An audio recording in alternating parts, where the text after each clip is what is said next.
감사합니다. 오늘도 하나님을 예배하는 우리 사랑하는 성도님들 심령마다 주의 은혜와 평강이 충만하시기를 축복합니다.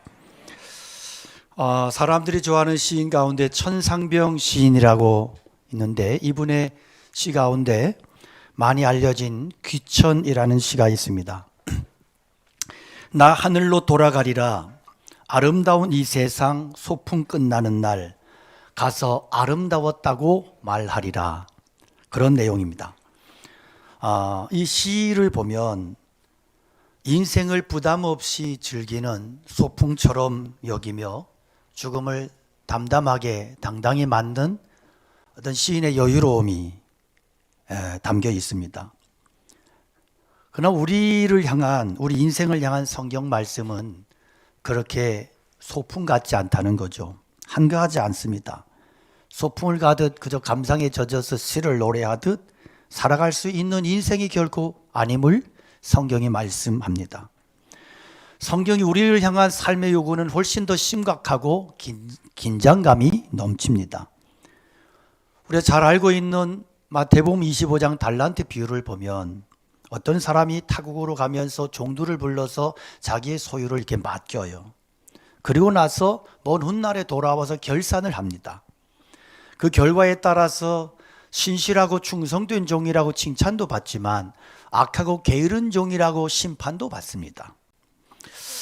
우리 인생은 한가로운 소풍이 아닙니다.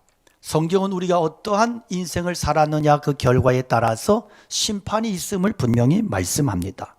그래서 우리 인생은 결코 가볍지 않습니다. 길어야 100년 사는 짧은 인생이지만 인생을 어떻게 살았느냐에 따라서 영원히 결정이 납니다.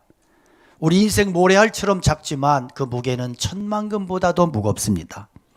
영혼에 비하면 한 점보다 더 작은 우리 인생이 세상의 삶이지만 영원한 천국과 지옥을 결정하기 때문에 그래서 우리의 인생은 무겁습니다. 그러니 여러분, 영혼의 세계가 중요합니까? 아니면 이 세상에서의 삶이 더 중요합니까? 저는 이 세상에서의 삶이 훨씬 더 중요하다고 생각합니다. 왜냐하면 이 세상에서의 짧은 생이 우리의 영혼을 결정하기 때문입니다. 실상 천국과 지옥이 있는 이유도 우리가 이 땅의 삶을 낭비하지 말고 헛된 삶을 살지 말고 하나님의 말씀을 쫓아 충실하게 열매 있는 삶을 살라고 하는데 있지 않겠습니까? 여러분, 오늘 우리가 새해 두 번째 주일입니다. 그런데 낮 예배 때 제 목회에 수십 년 목회 속에서 처음으로 주일 낮에 청지기 헌신 예배 이렇게 이름을 붙여서 생뚱맞게 예배를 드리고 있습니다. 그 이유는 여러분 잘 아시겠죠? 헌신 예배 저녁에 하면 별로 안 나옵니다. 그래서 저도 자존심이 상해서 많이 나올 때 해야 되겠다. 우리가 청지기 주일 그러지만 직분 받았지만 헌신 예배 합시다 해도 눈 하나 깜짝 안 하는 분들이 많습니다. 우리가 얼마나 우리에게 주어진 사명의 책임이 얼마나 막중한지에 대해서 간구하고 그렇게 살아가는 분들이 너무나 많습니다. 그래서 이 시간에 우리가 하나님께로부터 청지기로 부름을 받았다면, 직분을 받았고 사명을 받았다면 그 사명에 대해서 한 번 더 진중하게 기도하고 그리고 하나님 앞에 결단하는 그러한 축복의 시간이 되었으면 좋겠습니다. 하나님께서 직분 받은 자에게 가장 중요한 신앙의 덕목을 말씀하시는데 뭐냐? 고린도전서 4장 1절에 보면 사람이 마땅히 우리를 그리스도의 일꾼이요 하나님의 비밀을 맡은 자로 여길지어다. 그리고 맡은 자들에게 구할 것은 충성이니라 그랬습니다. 다시 말하면 하나님의 교회 속에 직분 받은 자 그리고 사명받은 성도들에게 직분자들에게 가장 중요하고 필요한 덕목이 뭐냐? 충성이라는 거예요. 이 충성이라고 하는 헬라어는 피스토스라고 하는 단어인데 믿음과 같은 뜻입니다. 똑같은 단어예요. 충성이 믿음이다. 이렇게 성경이 말씀하는 거죠. 신실한 믿음이 바로 충성스러움이라는 거예요. 영어로는 faith잖아요. 근데 충성은 faithfulness예요. faithful, 믿음이 충만한 상태. 이게 충성이라는 거죠. 그래서 여러분, 아무리 힘들어도 아무리 어려워도 하나님께서 내게 맡기신 일에 대해서 믿음을 배반하지 아니하고 꾸역꾸역 그 길을 소처럼, 밭을 가는 소처럼 그렇게 가는 거, 이게 성경이 말씀하는 충성이에요. 마태복음 25장 달란트 비유 보면 충성에 대한 예수님의 해석이 재미있어요. 충성에 대해서 예수님 말씀하시면서 충성의 반대말이 뭐냐? 충성의 반대말은 거역이 아니에요. 반역이 아니에요. 충성의 반대말은 게으름이래요. 그래서 착하고 충성된 종, 악하고 게으른 종, 이렇게 비교하는 거예요. 자, 그러니까 충성의 대적, 충성의 역적이 뭐냐? 게으름이더라. 왜 우리가 충성스러운 신앙이 실패하느냐? 게으름을 극복하지 못하니까 충성에 실패하더라는 거죠. 그런데요, 참 재미있는 것은 몸이 게으르다고 혀까지 게으르지 않더라는 거예요. 게으른 사람들이 말은 더 잘해요. 애들도 키워보면 그냥 이렇게 꾸역꾸역 열심히 하는 애들은 말이 별로 없는데 공부도 안 하고 말도 안 듣고 이런 놈들은 얼마나 입만 살아서 나불거리는지 몰라. 신앙도 그렇더라는 거예요. 신앙도. 그러니까 2달란트 5달란트 받은 종들은 뭐라 그래요? 제가 열심히 일해서 2달란트 남겼습니다. 5달란트 남겼습니다. 예. 그런데 1달란트가 여러분 얼마 안 되는 것 같지만 노동자의 20년 품값이에요. 그러니까 연봉을 3천으로 보면 6억이야. 그러니까 이게 그러니까 우리에게 맡긴 하나님의 사명이 내가 적다고 느낄지라도 결코 적지 않다는 거예요. 근데 이게 충성스러운 종들은 그냥 열심히 일했습니다. 얼마를 남겼습니다. 그러고 물러나는데 1달란트 받았던 종은요, 뭔 말이 그렇게 많고 핑계가 많아가지고 입을 나불나불거리고 계속 얘기해. 그래 주인이 그만해라, 이 악하고 게으른 종아, 말을 끊을 정도로 말을 많이 해. 그래서 우리가 기억할 것은 신앙생활은 혓바닥으로 하는 게 아니고 삶으로 하는 거예요. 충성스러운 삶인 거예요. 게으름은요, 어떤 사람의 성향이 아니에요. 그것은 나쁜 성품이고 고쳐야 될 태도이고 나쁜 습관이에요. 여러분, 믿음의 승리를 원한다면 게으름과 싸워 이기셔야 돼요. 하나님 앞에서 우선순위에 따라서 내 삶을 다시 한번 재조정하셔야 돼요. 그래서 내가 정말로 이렇게 불순종에 익숙해져 있는 게으름 속에 붙들린 그 환경과 맞서 싸워야 되는 거예요. 기도하지 못하게 하고 신앙으로 살지 못하게 하는 그런 여러 가지들, 하나님과 이렇게 만남의 시간을 빼앗게 만들고 비전을 이루지 못하게 하는 이런 많은 환경들하고 싸워야 되는 거예요. 싸워요. 예배 자리에, 영적인 자리에, 은혜의 자리에 나가는 것은 힘들 거라고 생각하는, 그래서 자꾸 편해지려고 하고 그 자리를 피하려고 하는 이런 사고방식과 싸워야 되는 거예요. 할렐루야. 이것과 싸우지 않으면 육체의 사람이 되는 거예요. 싸움하면 영적인 사람, 믿음의 사람이 되는 줄로 믿습니다. 그리고 싸움하면 하나님께서 우리에게 이김을 주시는 거예요. 새 힘을 주시는 거예요. 그 날마다 우리에게 이김을 주시는 하나님께 감사하노라. 할렐루야. 날마다요, 날마다. 우리가 한 번 은혜 받으면 30년치를 받는 게 아니에요. 날마다 하루살 은혜를 받는 거예요. 내일은 또 다른 내일의 은혜가 있는 줄로 믿습니다. 여러분, 새해는 우리 사역자들과 당회, 우리 장로님들, 모든 권사님들, 집분 안수집사님들, 모든 봉사자들, 청년들, 우리 어린아이들까지 충성된 일꾼으로 세움받기를 축복합니다. 축복합니다. 본문에서 바울사도는 디모데에게 하나님의 진짜 일꾼이 되려면 뭐 해야 되느냐? 대략 3가지로 요약해서 말씀을 하는데, 첫째는 뭐냐 하면 진리의 말씀을 옳게 분별해라 그랬어요. 네가 진리의 말씀을 옳게 분별해라. 여기에서 분별하다고 하는 뜻은 칼로 정확하게 자른다는 거예요. 곧게 자른다는 거예요. 그러니까 여러분, 하나님의 말씀을 우리가 받아들일 때 곧게 받아들이셔야 돼요. 왜곡되게 받아들이면 안 돼요. 어떤 사람들은 말씀을 자기 편한 대로 다 해석하고 자기 말씀이 편한 대로만 그것만 붙들어, 그것만을 자기가 받고 인정하려고 그래. 벌써 잘못된 신앙이야, 이것은.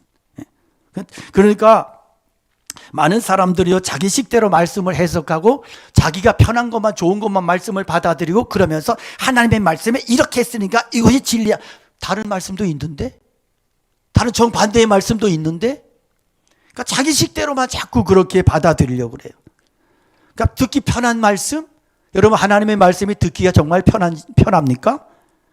하나님의 말씀 듣기 편하지 않습니다. 오죽하면 예언자들이, 선지자들이 돌에 맞아 죽었습니까? 거짓 선자들은 대우받고. 그러니까 하나님의 말씀은 불편해요. 근데 오늘날 현대인들이 너무 이기적이 되고 너무 이렇게 개인주의가 되고 이기적인 성향이 강하니까 목회자들이 비겁해져 가지고 말씀을 바로 못 전해. 그래서 뭐 잘 된다 뭐 이런 얘기만 자꾸 하는 거야. 그러다가 안 되면 왜 안 되냐고 그래가지고 다 교회 안 나오고 막 이런 일이 일어나는 거예요. 여러분, 우리가요, 하나님 앞에서 하나님 말씀이, 원색적인 하나님의 말씀은 우리를 굉장히 불편하게 만들어요. 그 예언자들을 돌로 쳐 죽여요. 선지자들을 옥에 가두어요. 매질을 해요. 왜? 너 왜 그따위로 말씀을 전했느냐. 그러니까 여기에서 사실 우리가 정상적인 교회는요, 제가 이렇게 설교를 하면 저 뒤에서 누군가가 시끄럽다고 소리 지르고 나가고, 네가 그딴 식으로 교회 설교하는데 교회가 부흥되겠냐 이러고 그러고 어떤 분이 와서 멱살 잡고 나가면서 내려가라 이놈아, 내가 설교해도 너보다 낫겠다, 이런 일이 막 일어나야 되는 거예요. 여기서 이 우리 잘못된 교회인지 몰라. 말씀을 듣는 것은요, 말씀은 우리를 쳐요. 불편하게 만들어요. 짜증나요. 우리가 얼마나 이기적인 본성에 찌들었는지요. 말씀 듣는 것조차도 이기적인 본성을 따라 들어요. 그러니까 진리의 말씀이 내 이기적인 본성을 쳐서 깨뜨려야 되는데, 우리는 진리의 말씀 듣기를 거부하니까 내 이기적인 본성에 편한 대로 들으려고 하니까 목회자들이 비겁해져서 자꾸 편한 얘기를 해주는 거예요. 그래서 여러분, 편한 말씀 들으려고 하지 말고 진리의 말씀을 옳게 분별할 수 있는 능력과 지혜를 달라고 기도하십시오. 저는 제가 연말이 되면 많은 교회들이 말씀 뽑기 해요. 저 굉장히 그거 싫어해요. 그건 하나님 그것은 바른 신앙의 그런 행사가 아니에요. 말씀 뽑기 하면 여러분, 수백 장의 수백 카드의 말씀을, 좋은 말씀을 다 해서 이렇게 통에다 넣고 하나씩 뽑아가요. 다 좋은 이야기야. 그래서 싸워. 뭘로 싸우냐면 네 말씀이 좋아, 아니 내 말씀이 더 좋아. 넌센스예요. 우리 정말 말씀 뽑기를 하려면 어떻게 해야 될까요? 성경에 있는 모든 말씀 다 넣어야 돼요. 회개하라, 천국이 가까웠느니라. 독사의 자식들아, 회개에 합당한 열매를 맺어라. 이런 말씀들. 그래서 이런 말씀 뽑았는데 내가 딱 뽑았어. 독사의 자식들아. 주여, 제가 독사의 자식입니다. 회개하고 막 이래야 되는데, 만일 그런 거 말씀 속에 넣어놓으면 어떤 일이 일어날까? 목사님 어떻게 이딴 말씀을 넣어놔가지고 기분 나쁘게 하냐고 당장 교회 옮길 거야. 그러니까 저는 이런 거 하면 안 돼. 이런 거 하면 성도들의 신앙의 입맛을 버리는 거예요. 그래서 저는 그런 거 안 하는 거예요. 그런 거 하면 신앙이 잘못될 수 있어. 자꾸 내 편한 대로 말씀을 받아들이는데 습관화될 수 있어. 그래서 바울 사도가 이 당시에 말씀을 기록할 당시에 초대교회는 영지주의자들이 들어왔어요. 이단주의자들이. 분별하지 못하면 이단에 다 넘어가는 거예요. 그래서 바울 사도가 디모데를 향해서 너는 진리의 말씀을 옳게 분별하도록 해라. 분별하지 못하면 쓰러진다는 거예요. 분별하지 못하면 시험에 들고, 분별하지 못하면 충성스러운 일꾼이 될 수 없다는 거죠. 여호수아가 가나안 땅 정복하러 들어갈 때 하나님께서 여호수아에게 아주 명검을 줬습니까? 한번 휙 들으면 100명이 쓰러지고, 그런 칼을 들려주면서 내가 너에게 능력의 칼을 주었다. 앞으로 가면서 눈을 감고 휘두르기만 하면 다 쓰러지리라. 야, 이래서 얼마나 좋겠어. 하나님 그렇게 하지 않고 여호수아에게 말씀 주시잖아요. 말씀을 주셔요. 그래서 이 율법의 말씀을 너에게서 네 입에서 떠나지 말게 해라. 좌로나 우로나 말씀에 치우치지 말고 가면 내가 너와 함께하고 내가 너로 형통하게 하리라. 할렐루야. 올 한 해 우리가 이렇게 살아갈 수 있기를 축복합니다. 우리가 올해 일꾼으로 세움을 받고 직분자로 세움을 받고, 그런데 아직도 헌신할 자리가 많이 비어있고, 그리고 아직도 우리의 충성의 분량이 너무너무 부족해요. 저는 우리 찬양대를 볼 때마다 너무 안타까운데 자리가 많이 비어있어. 사실은 저희 교회 규모에서 우리 찬양대 규모는 말이 안 돼. 말이 안 돼. 여러분 왜 이렇게 헌신을 안 하세요? 왜 이렇게 지겹게 말을 안 들으세요? 찬양대 서세요. 단 음치만 아니면 돼요. 그리고 찬양대 정년은 만 70살이야. 만 70살. 죄송해요. 만 70 넘으신 분들은 예배당 짓고 나면 실버 합창단 뭐 이런 거 하면 그때 들어오시고, 지금은 만 70. 순종하십시오. 순종하시고 열심히. 아멘을 안 해요. 들어오지 말라는 건가? 순종하십시오. 순종하시고 정말 넘치는 찬양. 보는 교회는요, 보이는 은혜가 너무너무 큰 거예요. 보이는 은혜. 우리 여기서 이렇게 예배를 드리지만 저는 예배당 꾸밀 때 나름 신경을 많이 썼어요. 어떤 분은 그러더라고요. 아이고 몇 년 대충 있다 갈 건데 뭐 그렇게. 아니요. 우중충해지면 우리도 다 우중충한 사람 돼요. 근데 그래도 좀 근사하게 만드는 근사한 은혜가 있는 거야. 새 예배당 들어가면요, 얼마나 은혜가 넘치겠어. 저는 지금도 가슴이 싱쿵 싱쿵 싱쿵 이래요. 그래서 저희 아내가 옆에서 잠을 못 자요. 심장 소리 좀 죽여 이래. 우리가 하나님 앞에서 늘 그날이 아니야. 자꾸 우리 인생은 자꾸 녹슬어 없어지기보다 달아서 없어지는 믿음을 살아갈 수 있기를 축복합니다.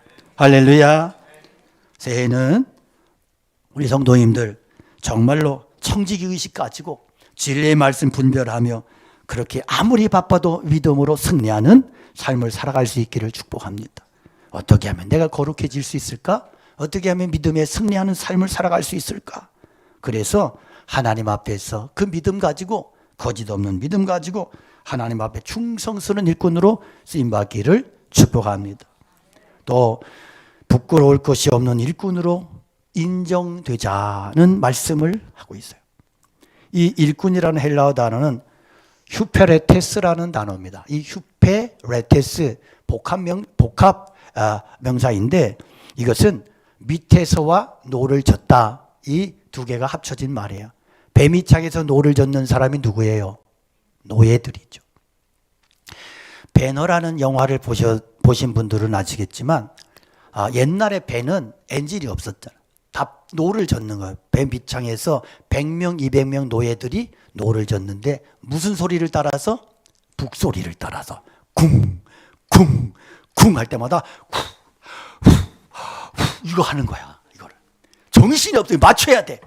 이걸 안 맞추면 서서 걸어다니는 놈들이 채찍으로 쳐. 이 소리를 정확하게 맞추는 거야. 하나님의 북소리, 하나님의 말씀의 북소리를 듣고 전심을 다해서 함께 합력해서 순종하며 충성하며 나가는 한 해가 될 수 있기를 축복합니다. 그래서 교회는요, 같이 이렇게 북소리에 맞춰, 말씀에 맞춰서 함께 충성하고 함께 헌신해야 돼요. 어떤 사람들은 이걸 못해. 혼자 일을 시키면, 이렇게 드러나는데 일을 시키면 막 죽기 살기로 막 해. 그런데 뒤에서 따라오라 그러면 자꾸 태클을 걸어. 내 인생에 태클을 걸지 마. 태클을 자꾸 건다고. 이 신앙이 잘못된 거야. 그런데 교회는 공동체이고 지체예요. 함께 충성하고. 여러분, 하나님의 역사는 똑똑한 사람 통해서, 실력 있는 사람 통해서 일어나지 않아. 가만히 보면 똑똑하고 실력 있는 사람 대부분이 교만해. 그래서 일을 맡기면 자꾸 시비를 걸어. 이유를 달아. 그런데 좀 부족하면, 신앙에 있을 고백이, 중요한 고백이 뭐예요? 주여 나는 부족합니다. 주여 나는 무능합니다. 그러면 주님께서 그에게, 야, 내가 너의 부족함을 채워줄 거야. 내가 너에게 능력을 더해줄 거야. 내가 너의 지혜가 되어줄게. 그래서 겸손한 자를 쓰시는 겁니다. 할렐루야. 올해는 우리가 그런 사람들 되시기를 원합니다. 정말로 주여 나는 죄인입니다. 나를 떠나소서. 베드로가 그렇게 고백했더니, 야, 너 나 따라와. 내가 너를 제자 삼아줄게. 사람 낚는 어부 되어줄게. 내가 너를 수제자로 삼겠다. 그렇게 쓰임받는 거예요. 오늘 우리 안에 이러한 은혜가 임하기를 축복합니다. 부족하지만, 허물이 많지만 하나님께서 우리를 일꾼 삼아주시고 충성되게 여겨주셨다면 충성스러운 믿음의 사람으로 꼭 승리할 수 있기를 축복합니다. 또 한 가지는 자신을 하나님께 드리기를 힘쓰라 그랬어요. 자신을 하나님 앞에 드리기를 힘써라. 고린도전서 15장 58절 그러므로 내 사랑하는 형제들아 견실하며 흔들리지 말고 주의 일에 더욱 힘쓰는 자들이더라 이는 너희의 수고가 주 안에서 헛되지 않은 줄을 알미라. 할렐루야. 주님 안에서의 수고는 헛된 일이 아니야. 주님의 나라 임할 때 주님께서 내게 그거 다 채워주실 거예요. 세상의 일은요 헛된 일이 많아요. 열심히 했는데 헛방이야. 열심히 했는데 실패야. 얼마나 이런 일이 많은지 몰라. 그리고 세상에서는요 열심히 살았어. 정말 정신없이 살았는데 눈코 뜰 새 없이 바쁘게 살았는데 나중에 보니까 내 인생이 헛방이야. 내가 뭘 위해 열심히 살았지? 어떤 분은 그래 열심히 살았는데 나중에 가가지고 황혼 이혼을 당했어. 아이고 자기는 열심히 살았는데. 그런데 상대방은 그런 거야. 네가 네 일에 취해서 네 열심히 네 성취감에나 그렇게 미쳤지 나를 한번 돌아봐줬냐? 나를 한번 돌아봐줬냐? 이러고 아내가 도망가 버려. 이런 일들이 비일비재하게 일어나. 여러분 주님의 일을 주님을 향한 수고와 주님을 향한 헌신은 헛됨이 없습니다. 주님께서 반드시 보상해 주시고 위로해 주시고 채워 주실 줄로 믿습니다. 아무리 바빠도 눈코 뜨고 사시라고. 요즘같이 바쁠 때 그리고 내가 뭘 위해서 그렇게 바쁜가? 내가 무엇을 위해서 이렇게 충성하는가? 무엇 때문에 내 인생이 이렇게 정신없는가? 깊이 고민해 보시고 정말 가치 있는 것을 위해서 바쁠 수 있기를 축복합니다. 그래서 이렇게 성경을 보면 갈라디아서 5장 6절을 보면 세월을 아껴라. 때가 악하니라. 이게 원어적으로 보면 세월을 귀하게 써라예요. 세월을 귀하게 써라. 그러니까 이렇게 우리의 남은 생에 우리의 인생을 귀하게 쓰고 하나님께서 내게 맡기신 이 청지기의 사명을 잘 감당할 수 있는 그런 성도들이 다 되시기 원합니다. 그러니까 하나님께로부터 우리는요 다 받은 거예요. 사실은 다 받아서 쓰는 거예요. 받아서 쓰다가 그러다가 죽을 때는 다 놓고 가는 거예요. 뭐 저는 이전에 시골에서 목회할 때 염습도 많이 했어요. 시체를 닦고 다 이렇게 크레졸로 이렇게 다 닦고 수의를 입히고 이런 것도 저는 많이 했었어요. 그런데 어떤 분들은 막 이렇게 이런 데 주머니를 만들어서 10,000원짜리를 여기다 넣어놨어. 그 뭐냐 그랬더니 이제 황천길 갈 때 여비래. 세상에 택시비도 안 나온다. 아이고. 그렇게 하면서 아니 끝난 거예요. 끝난 거. 그래서 제가 그거 이렇게 빼가지고 줬어. 그냥 돈도 없으면서 그냥 이거 가지고 저기 고등어는 한 손 사 먹으라고. 그걸 거기다가 끼워놓고 주머니를 만들어가지고 다 놓고 가는 거예요. 다 놓고. 우리에게요 하나님이 재능을 다 한 가지는 줬어요. 한 가지는. 그러니까 어떤 분이 할아버지가 목사님한테 그러는 게 나는 아무것도 없어요. 가르칠 수 있는 것도 뭐 노래를 잘하는 것도 아무것도 없어요. 그랬더니 목사님이 그러더래요. 할아버지는 남의 얘기 잘 들어주잖아요. 늘 예배 시간에 10분 전 20분 전에 와서 맨 앞자리 와서 설교를 그렇게 열심히 들어주잖아요. 제가 할아버지가 들어주는 것 때문에 내가 너무너무 힘을 얻고 내가 너무 큰 은혜를 받고 있잖아요. 그래요 여러분. 우리는 한 가지 이상 하나님이 다 재능 주셨어요. 우리가 물질 하나님께서 내게 주신 거 죽기 전에 다 정리하고 가셔야 돼. 이거 그냥 남겨놓고 가면 주님이 그럴 거 아니야? 야, 너 내가 준 재물 그거 다 어떻게 하고 왔니? 그냥 어떻게 살다 보니 심장마비 걸려서 그냥 왔는디요. 야 이놈아, 네가 그래서 지금 자식들이 지금 난리 났다. 그것 때문에 난리 나고 지금 뭐 서로 막 죽이네 사네 난리다 지금. 어떡할 거예요? 어떻게 할 거예요? 저는 그래 생각해요. 자식은요, 자식에게 또 하나님께서 은혜 주시는 대로 힘 주시는 대로 자식은 그렇게 사는 거야. 뭘 부모가 뭘 그걸 뭐 남겨서 어떡하겠다. 그 하나님 앞에 여러분 책망받을 거예요. 내게 주신 건 내 분깃이요. 자식은 자식의 분깃이 있는 거예요. 그러니까 뭐 이렇게 우리가 예전에 보면 여기 보면 단칸방에 막 사글세 방에 그러다가 지금은 그래도 빌라라도 아파트라도 사시는 분들 몇십 배 몇백 배 부자 됐어. 이거 어떻게 할 거냐? 아들 몫으로? 아들은 하나님이 아들 몫으로 주셔. 나는 내 몫인 거예요. 그래서 여러분, 우리가 흐리멍텅한 청지기가 아니라 똑똑하고 지혜로운 청지기가 돼서, 그래서 주님 앞에 갈 때 책망받지 않기를 원해요. 칭찬받는 종들이 될 수 있기를 축복합니다. 오늘 우리의 인생의 열매가 뭘까? 신앙의 열매가 뭘까? 오늘 밤 내가 하나님 앞에 부름받는다 하더라도 내가 떳떳할 수 있을까? 하나님 앞에 내놓을 열매가 있을까? 기억하십시오. 주인께서 우리에게 청지기로 사명을, 달란트를 주셨어요. 주님 반드시 찾으실 날이 와요. 나를 불러 세우실 날이 와요. 아들아, 너 이거 어떻게 살았니? 너 시간, 물질, 건강 어떻게 썼니? 주님이 내게 물으실 때, 아이고, 대답할 것이 없다면 우리 인생 얼마나 부끄럽고 얼마나 당황스럽겠습니까? 오늘 우리에게 생명이 있음은 아직도 하나님이 내게 사명이 있어서 내 생명 허락해 주신 것을 믿습니다. 그래서 아침마다 여러분 일어날 때마다 기억하십시오. 오늘도 내 생명이 있는 것은 하나님께서 내게 사명이 있어서 나를 살려주셨다. 그렇다면 오늘 나는 어떤 삶을 살아야 될까?